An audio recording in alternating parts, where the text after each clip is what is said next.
അരമണിക്കൂറിനുള്ളിൽ ടൗണിൽ നിന്നും പോലീസ് ജീപ്പ് മുറ്റത്തേക്ക് വന്നു നിന്നു. ലോക്കൽ സർക്കിൾ ഇൻസ്പെക്ടറും സംഘവുമാണ് ജീപ്പിൽ നിന്നും ഇറങ്ങിയത്. കെട്ടിയിട്ടിരിക്കുന്ന വിക്രത്തെ കണ്ടതും ഇൻസ്പെക്ടർക്ക് ആളെ മനസ്സിലായി. ദേവന്റെ അടികൊണ്ട് വശം കെട്ട വിക്രം വേദനയോടെ പറഞ്ഞു, സർ, ഞങ്ങളെ ചതിച്ചതാ. രാജീവാണ് ഞങ്ങൾക്ക് കാശ് തന്നത്. അയാളുടെ ഭാര്യ ഇവിടെയുണ്ടെന്ന് പറഞ്ഞു.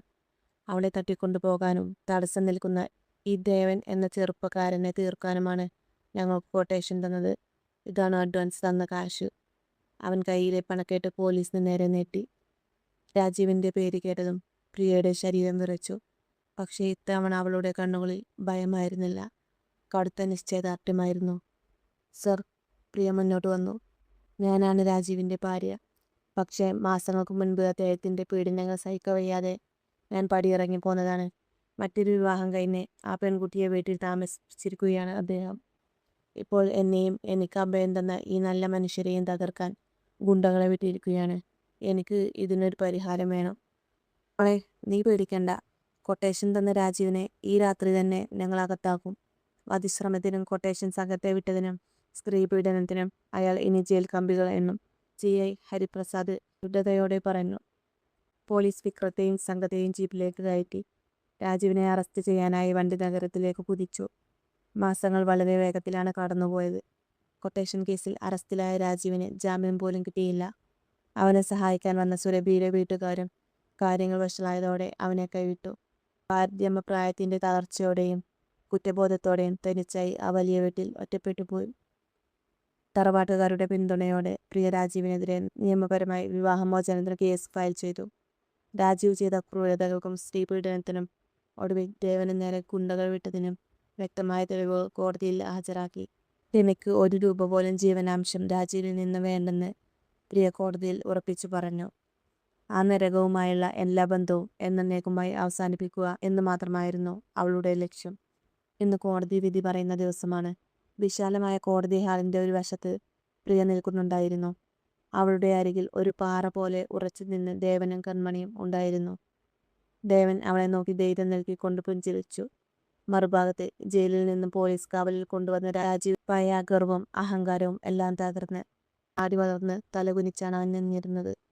തന്നെ ജീവനെ പോലെ സ്നേഹിച്ച പ്രിയയെ തിരിച്ചറിയാതെ പോയതിൻ്റെയും അവളെ ദ്രോഹിച്ചതിൻ്റെയും ശിക്ഷ അവൻ അനുഭവിച്ചു കഴിഞ്ഞിരുന്നു.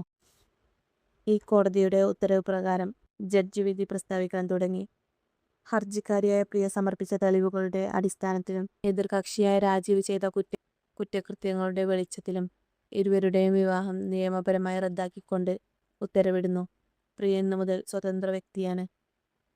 പ്രിയയുടെ കാതുകളിൽ ഒരു വലിയ സ്വാതന്ത്ര്യത്തിൻ്റെ സംഗീതമായിട്ടാണ് തോന്നിയത്. ഇത്രയും കാലം തൻ്റെ കഴുത്തിൽ കിടന്ന അദൃശ്യമായ ആ കനത്ത ചങ്ങലകൾ പൂർണ്ണമായും പൊട്ടി വീണതുപോലെ അവൾക്ക് തോന്നി.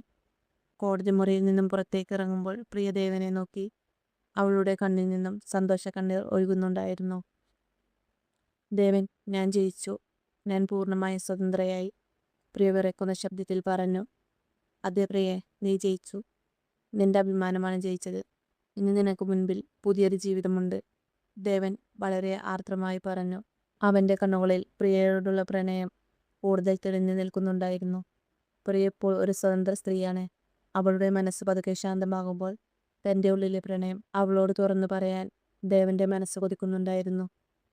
കൺമണി പ്രിയയെ കെട്ടിപ്പിടിച്ച് സന്തോഷം പങ്കുവച്ചു. ഭൂതകാലത്തിൻ്റെ കറുത്ത അധ്യായങ്ങൾ എന്നേക്കുമായി അടച്ചുപൂട്ടി പ്രിയ തൻ്റെ ജീവിതത്തിലെ പുതിയൊരു വസന്തത്തിലേക്ക് കാലെടുത്തു വെക്കുകയായിരുന്നു. കോടതി വിധിക്ക് ശേഷം പ്രിയയുടെ ജീവിതത്തിലേക്ക് ഒരു വലിയ ശാന്തത തിരിച്ചെത്തിയിരുന്നു. മനസ്സിലെ ഭാരങ്ങളെല്ലാം ഒഴിഞ്ഞു പോയതുപോലെ അവൾ കൂടുതൽ സന്തോഷവതിയായി കാണപ്പെട്ടു. പ്രിയ ഉമ്മറത്തിരുന്ന് തൻ്റെ പരീക്ഷാഫലം ഓൺലൈനിൽ നോക്കുകയായിരുന്നു. കൺമണിയും ജാനകി അമ്മയും അടുക്കളയിൽ എന്തോ കാര്യമായ സംസാരത്തിലാണ്. പെട്ടെന്നാണ് തോട്ടത്തിൽ നിന്നും വിയർത്തു കുളിച്ച് ദേവൻ ഉമ്മറത്തേക്ക് കയറി വന്നത്. തോർത്തും മുണ്ടുകൊണ്ട് മുഖം തുടയ്ക്കുന്നതിനിടയിൽ അവൻ പ്രിയയെ നോക്കി. എന്തായി പ്രിയ, റിസൾട്ട് വന്നോ? അവൻ കസേരയിൽ ഇരുന്ന് ആകാംക്ഷയോടെ ചോദിച്ചു. വന്നു ദേവൻ, എനിക്ക് എല്ലാ സബ്ജക്റ്റിനും A+ ഉണ്ട്. മലയാളത്തിന് കോളേജിൽ ഫസ്റ്റ് ഞാനാണ്. പ്രിയ ഫോൺ ഉയർത്തിപ്പിടിച്ച് ഒരു കൊച്ചുകുട്ടിയെപ്പോലെ ആവേശത്തോടെ വിളിച്ചു പറഞ്ഞു.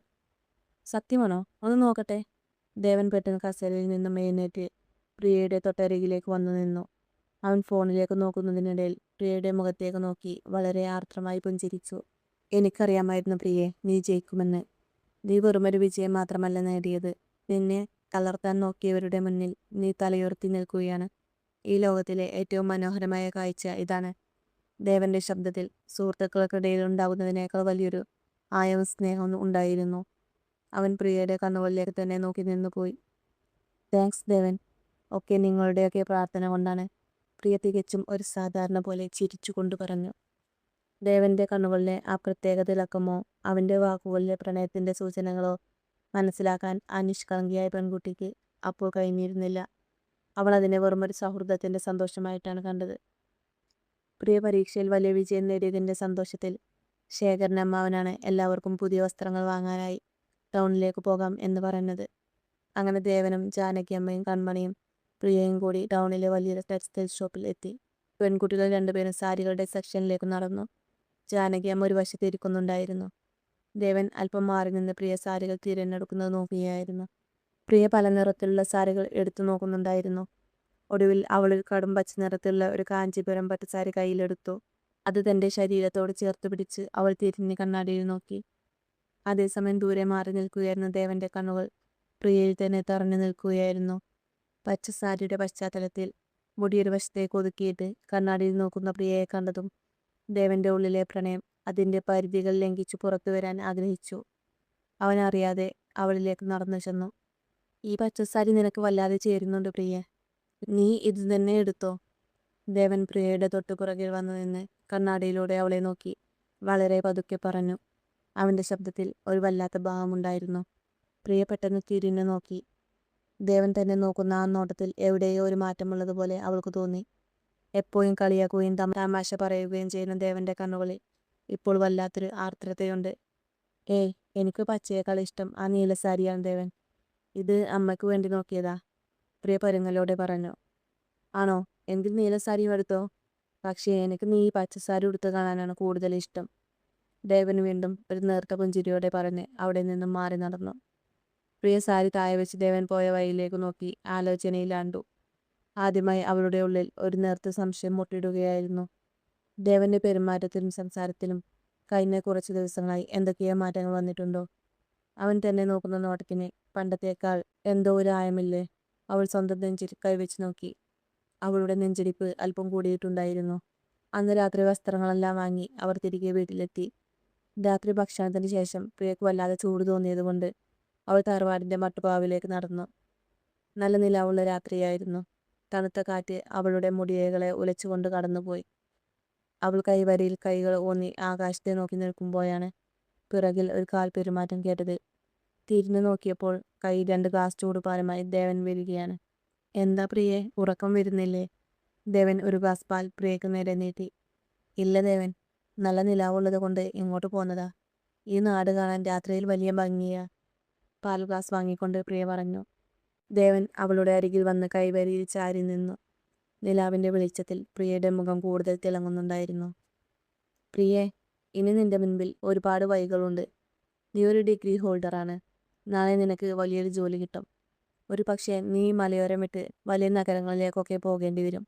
അപ്പോൾ അപ്പോൾ നീ ഈ തറവാടും ഇവിടുത്തെ ഈ സൗഹൃദവും ഒക്കെ മറക്കുമോ? ദേവൻ പതുക്കെ ചോദിച്ചു. അവൻ സൗഹൃദം എന്ന് പറയുമ്പോൾ അവന്റെ ശബ്ദം ചെറുതായി ഇടറിയിരുന്നു. പ്രിയ ദേവന്റെ മുഖത്തേക്ക് നോക്കി. അവന്റെ കണ്ണുകളിൽ വല്ലാത്തൊരു വിഷമവും പ്രിയ തന്നിൽ നിന്നും അകന്നു പോകുമോ എന്ന ഭയവും വ്യക്തമായിരുന്നു. വെറുമൊരു സുഹൃത്തിന് മറ്റൊരു സുഹൃത്ത് ദൂരേക്ക് പോകുമ്പോൾ ഉണ്ടാകുന്ന വിഷമം മാത്രമല്ല അത് എന്ന് പ്രിയയുടെ മനസ്സ് അതൊക്കെ തിരിച്ചറിയുകയായിരുന്നു. ഷോപ്പിൽ വെച്ച് അവൻ പറഞ്ഞ വാക്കുകളും ഇപ്പോൾ അവന്റെ കണ്ണുകളിലെ ഈ ആകുലതയും എല്ലാം കൂടി ചേർത്ത് വെച്ചപ്പോൾ പ്രിയയുടെ ഉള്ളിൽ ആ സംശയം ബലപ്പെട്ടു. ദേവന് തന്നോട് വെറുമൊരു സൗഹൃദം മാത്രമല്ല ഉള്ളത്, അവൻ തന്നെ പ്രണയിക്കുകയാണോ? ആ ചിന്ത മനസ്സിലേക്ക് വന്നതും പ്രിയയുടെ ഉള്ളം ഒന്ന് പിടഞ്ഞു. അവൾക്ക് എന്തു പറയണമെന്ന് അറിയില്ലായിരുന്നു. ദേവനെ പോലെയുള്ള ഒരു ഉത്തമനായ മനുഷ്യൻ തൻ്റെ ജീവിതത്തിലേക്ക് വരുന്നത് ഒരു വലിയ ഭാഗ്യമാണ്. എങ്കിലും ഭൂതകാലത്തിൻ്റെ മുറിവുകൾ പൂർണ്ണമായും മാറാത്തതുകൊണ്ട് അവൾക്ക് പെട്ടെന്ന് അത് ഉൾക്കൊള്ളാൻ കഴിയുമായിരുന്നില്ല. ഞാൻ എങ്ങോട്ടും പോകുന്നില്ല ദേവൻ. എനിക്ക് ഈ തറവാടും നിങ്ങളെയും ഒക്കെ മറക്കാൻ കഴിയില്ല. പ്രിയ പതുക്കെ പറഞ്ഞ് തൻ്റെ നോട്ടം മാറ്റി താഴേക്ക് നടക്കാൻ ആഞ്ഞു. പ്രിയെ, ദേവൻ പുറകിൽ നിന്നും പതുക്കെ വിളിച്ചു. അവൾ ഒരു നിമിഷം പിരിഞ്ഞു നോക്കി. Good night. ദേവൻ അവളുടെ കണ്ണുകളിലേക്ക് നോക്കി മനോഹരമായി പുഞ്ചിരിച്ചു. ഗുഡ് നൈറ്റ് ദേവൻ. പ്രിയ വേഗത്തിൽ പടികൾ ഇറങ്ങി താഴേക്ക് പോയി. ദേവന്റെ മനസ്സിലെ പ്രണയം പൂർണ്ണമായും തിരിച്ചറിഞ്ഞ അന്നു മുതൽ പ്രിയയുടെ ഉള്ളിൽ വല്ലാത്തൊരു അസ്വസ്ഥത പടർന്നു തുടങ്ങിയിരുന്നു. ദേവനെ പോലെ ഉത്തമനായ ഉയർന്ന വിദ്യാഭ്യാസമുള്ള ഒരു ചെറുപ്പക്കാരന്റെ ജീവിതത്തിലേക്ക് കടന്നു ചെല്ലാൻ തനിക്ക് യാതൊരു അർഹതയുമില്ലെന്ന ചിന്ത അവൾ പാതിരാത്രികളിൽ ഓർത്ത് കരയുമായിരുന്നു. താനൊരു വിവാഹമോചിതയാണ്, ഭൂതകാലത്തിന്റെ കറുത്ത നിഴലുകൾ പേറുന്നവളാണ്. എന്നാൽ ദേവൻ ഒരു പുതിയ പുലരി പോലെ പരിശുദ്ധനാണ്. അതുകൊണ്ട് തന്നെ അവൾ പതുക്കെ ദേവനിൽ നിന്നും ഒഴിഞ്ഞു മാറാൻ അകലം പാലിക്കാൻ പരമാവധി ശ്രമിച്ചു തുടങ്ങി. പണ്ടൊക്കെ ദേവൻ വരുമ്പോൾ ചിരിച്ച് സംസാരിച്ചിരുന്ന പ്രിയ ഇപ്പോൾ അവൻ ഉമ്മറത്തേക്ക് വരുമ്പോൾ തന്നെ അടുക്കളയിലേക്കോ മുറിയിലേക്കോ വലിയും. അവൻ എന്തെങ്കിലും ചോദിച്ചാൽ വെറുമൊരു തലയാട്ടലിൽ ഒതുക്കും. ഒരു ദിവസം രാവിലെ ദേവൻ തോട്ടത്തിൽ നിന്നും വന്നപ്പോൾ പ്രിയ ഉമ്മറത്തിരുന്ന് പുസ്തകം വായിക്കുകയായിരുന്നു. അവൻ വരുന്നത് കണ്ട് അവൾ എഴുന്നേറ്റ് അകത്തേക്ക് പോകാൻ ആഞ്ഞു. പ്രിയേ, ഒന്ന് നിന്നേ. നീ എന്താ ഇപ്പോൾ എന്നെ കാണുമ്പോൾ ഓടിയൊളിക്കുന്നത്? ഞാൻ എന്തെങ്കിലും തെറ്റ് ചെയ്തോ? ദേവൻ അവളുടെ വഴി തടഞ്ഞു നിന്നുകൊണ്ട് ചോദിച്ചു. അവൻ്റെ ശബ്ദത്തിൽ വലിയൊരു സങ്കടമുണ്ടായിരുന്നു. ഏയ്, ഒന്നുമില്ല ദേവൻ. എനിക്ക് അടുക്കളയിൽ കുറച്ച് പണിയുണ്ട്. പ്രിയ അവൻ്റെ കണ്ണുകളിലേക്ക് നോക്കാതെ താഴേക്ക് നോക്കി പറഞ്ഞു. പ്രിയ, നുണ പറയരുത്. നിന്റെ ഈ അകൽച്ചയുടെ കാരണം എനിക്ക് മനസ്സിലാകാനിട്ടല്ല. പക്ഷേ ഒന്ന് മാത്രം നീ അറിഞ്ഞാൽ മതി. നീ അകലാൻ ശ്രമിക്കും തോറും നിന്നോടുള്ള എൻ്റെ ബഹുമാനവും ഇഷ്ടവും കൂടുകയേ ഉള്ളൂ. ദേവൻ വളരെ ഉറപ്പോടെ അവളോട് പറഞ്ഞു. അവൻ കൂടുതൽ അവളിലേക്ക് അടുക്കാൻ ശ്രമിക്കുമ്പോൾ പ്രിയ ഭയത്തോടെ അവിടുന്ന് ഒഴിഞ്ഞു മാറി. സത്യത്തിൽ ദേവന് പ്രിയയോടുള്ള ഇഷ്ടം ആ വീട്ടിൽ ആർക്കും ഒരു പുതിയ അറിവായിരുന്നില്ല. ശേഖരനമ്മാവനും ജാനകിയമ്മയ്ക്കും അവൻ പ്രിയയെ നോക്കുന്ന നോട്ടത്തിൽ നിന്നും അവളുടെ കാര്യത്തിൽ കാണിക്കുന്ന അമിതമായ ശ്രദ്ധയിൽ നിന്നും എല്ലാം മനസ്സിലായിരുന്നു. അവർക്ക് ഈ ബന്ധത്തോട് പൂർണ്ണമായ സമ്മതവുമായിരുന്നു. അതിനിടയിലാണ് ദേവന്റെ അച്ഛനും അമ്മയും ശേഖരനമ്മാവൻ്റെ അനിയൻ ഭാര്യയും അമേരിക്കയിൽ നിന്നും നാട്ടിലെത്തുന്നത്. അവർ വരുന്ന ദിവസം പ്രിയ വല്ലാതെ ഭയന്നിരുന്നു. തന്നെപ്പോലൊരു പെൺകുട്ടിയെ അവർ എങ്ങനെ സ്വീകരിക്കുമെന്ന ചിന്ത അവളെ അലട്ടി. എന്നാൽ കാര്യങ്ങൾ നേരെ തിരിഞ്ഞു മറിഞ്ഞു. നാട്ടിലെത്തിയാന്ന് തന്നെ ദേവന്റെ അമ്മ പ്രിയയെ കെട്ടിപ്പിടിച്ച് ഉമ്മ നൽകി. നാണിച്ചേട്ടൻ വിളിച്ച് മോളുടെ കഥകൾ പറഞ്ഞപ്പോൾ മുതൽ നിന്നെ ഒന്ന് കാണാൻ ഞാൻ കൊതിക്കുകയായിരുന്നു മോളെ. ഇത്രയും വലിയ പ്രതിസന്ധികളെ അതിജീവിച്ച നീ ഒരു ധീരയാണ്. എൻ്റെ ദേവന് ഇതിലും നല്ലൊരു കൂട്ട് കിട്ടാനില്ല. ദേവന്റെ അമ്മ പ്രിയയുടെ കൈകൾ ചേർത്ത് പിടിച്ചുകൊണ്ട് പറഞ്ഞു. ദേവന്റെ അച്ഛനും ശേഖരനമ്മാവനും ഒരേ സ്വരത്തിൽ പറഞ്ഞു. പ്രിയേ, നിന്റെ ഭൂതകാലം ഞങ്ങൾക്കൊരു പ്രശ്നമേ അല്ല. നിന്റെ ഇന്നത്തെ ഈ ആർജവമാണ് ഞങ്ങൾക്ക് വലുത്. നീ ഈ വീടിൻ്റെ മരുമകളായി വരണമെന്നാണ് ഞങ്ങളുടെ ആഗ്രഹം. എല്ലാവരുടെയും സ്നേഹവും സമ്മതവും കണ്ടപ്പോൾ പ്രിയയുടെ കണ്ണുകൾ നിറഞ്ഞു. എങ്കിലും അവളുടെ ഉള്ളിലെ അപകർഷതാബോധം വീണ്ടും ഉണർന്നു. എല്ലാവരും വളരെ നല്ലവരാണ്. അതുകൊണ്ട് തന്നെ അവരുടെ കുടുംബത്തിൽ എന്നെപ്പോയൊരു ശാപം കയറി ചെല്ലരുത് എന്നവൾ സ്വയം ഉറപ്പിച്ചു. അവളുടെ സ്നേഹത്തിനു മുന്നിലും കടുത്ത അകൽച്ച കാണിക്കാൻ തുടങ്ങി. അവൾ തറവാട്ടിലെ എല്ലാ കാര്യങ്ങളിൽ നിന്നും പതുക്കെ ഉൾവലിഞ്ഞു. പ്രിയയുടെ ഈ അകൽച്ചയും അവൾ കാണിക്കുന്ന വേദനയും ദേവന് താങ്ങാൻ കഴിയുന്നതിലും അപ്പുറമായിരുന്നു. അവൾ സ്വയം ഒരു കുറ്റക്കാരിയെ പോലെ ജീവിക്കുന്നത് അവന് കാണാൻ കഴിയില്ലായിരുന്നു. ഒരു വൈകുന്നേരം പ്രിയ തനിച്ചിരുന്ന് എന്തോ ആലോചിക്കുകയായിരുന്നു. തോട്ടത്തിന്റെ ആതിരിലുള്ള വലിയ പാറപ്പുറത്തിരുന്നവൾ കണ്ണീർ തുടച്ചു. പെട്ടെന്നാണ് ദേവൻ അങ്ങോട്ട് നടന്നു വന്നത്. അവനെ കണ്ടതും പ്രിയ പെട്ടെന്ന് എഴുന്നേറ്റു. ദേവൻ, ദയവായി എന്നെ ഇങ്ങനെ പിന്തുടരരുത്. നിങ്ങളുടെ സ്നേഹത്തിനും പ്രണയത്തിനും ഒന്നിനും എനിക്ക് യോഗ്യതയില്ല. ഞാൻ ഒരു വിവാഹമോചിതയാണ്. എൻ്റെ ജീവിതം തകർന്നതാണ്. എനിക്ക് നിങ്ങളെപ്പോലൊരു നല്ല മനുഷ്യൻ്റെ ജീവിതം നശിപ്പിക്കാൻ കഴിയില്ല. എന്നെ വെറുതെ വിട്ടേക്കൂ, പ്രിയ കരഞ്ഞുകൊണ്ട് പറഞ്ഞു. ദേവൻ ഒന്നും മിണ്ടാതെ അവളുടെ അരികിലേക്ക് ഒരു പടി കൂടി അടുത്തു നിന്നു. അവൻ അവളുടെ ആ ഈറനണിഞ്ഞ കണ്ണുകളിലേക്ക് നേരെ നോക്കി. പ്രിയേ, നീ വിവാഹമോചിതയാണെന്നതോ നിന്റെ ഭൂതകാലമോ എന്നെ ഒട്ടും ബാധിക്കുന്നില്ല. ആ തകർച്ചകൾക്കിടയിൽ നിന്നും നീ എങ്ങനെ ജീവനോടെ പുറത്തു വന്നു എന്നതിലാണ് നിന്റെ യോഗ്യത ഇരിക്കുന്നത്. എനിക്ക് നിന്റെ ഭൂതകാലത്തെയല്ല പ്രണയം, എനിക്ക് നിന്റെ ഈ ആത്മാഭിമാനത്തെയാണ് പ്രണയം. നീ എത്ര അകറ്റിയാലും നീ എൻ്റെ പ്രണയത്തിൻ്റെ ആഴം കൂട്ടുകയുള്ളൂ. എൻ്റെ ശ്വാസം നിലക്കുന്നതുവരെ ഞാൻ നിന്നെ പ്രണയിച്ചു കൊണ്ടേയിരിക്കും. നിന്റെ സമ്മതത്തോടെയല്ലാതെ ഞാൻ നിന്നെ സ്വന്തമാക്കില്ല. പക്ഷേ നിന്നെ പ്രണയിക്കുന്നതിൽ നിന്നും എന്നെ തടയാൻ നിനക്കും കഴിയില്ല പ്രിയേ. ദേവന്റെ ആ വാക്കുകൾ കാറ്റിൽ അലിഞ്ഞു ചേർന്നു. അവൻ്റെ ശബ്ദത്തിലെ ആ തീവ്രതയും പ്രണയവും പ്രിയക്ക് എന്തു പറയണമെന്ന് അറിയില്ലായിരുന്നു. അവൾ അവനെ നോക്കി നിന്നുപോയി. അവളുടെ ഉള്ളിലെ മഞ്ഞുരുകാൻ തുടങ്ങിയിരുന്നു. എങ്കിലും സ്വന്തം മനസ്സിനോട് പോരാടിക്കൊണ്ട് അവൾ തല താഴ്ത്തി വേഗത്തിൽ അവിടുന്ന് നടന്നുപോയി. ദേവൻ അവൾ പോകുന്ന വഴിയിലേക്ക് നോക്കി നിന്നു. അവൻ്റെ കണ്ണുകളിൽ പ്രിയയെ എങ്ങനെയെങ്കിലും തൻ്റെ ജീവിതത്തിലേക്ക് കൊണ്ടുവരണമെന്ന ആ കനത്ത പ്രണയത്തിൻ്റെ തിളക്കം മാത്രമായിരുന്നു ഉണ്ടായി.